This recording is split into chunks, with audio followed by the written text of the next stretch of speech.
ላለፉት በርካታ ዓመታት አገራችን ስላላት የተፈጥሮ ሀብት ተማርን።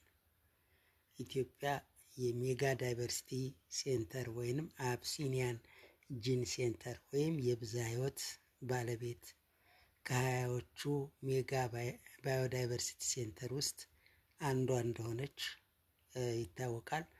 በዚህም ከ6500 እስከ 7000 የሚሆኑ የቫስኩላር ፕላንት ባለቤት ነች።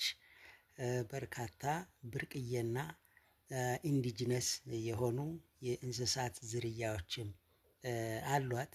እነዚህን ለመጠበቅ ብዙ አጠናን፣ ብዙ ተንከራተትን።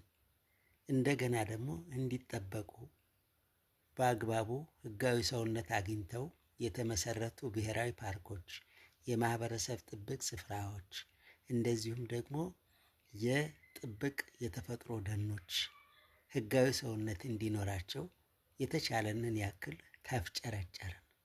አሁንም እነዚህ የተፈጥሮ ሀብቶች ተጠብቀው ለትውልድ ከፍተኛ ጥቅም እንዲሰጡ የምንችለውን ያክል እንፍጨረጨራለን፣ እየተፍጨረጨርንም ነው።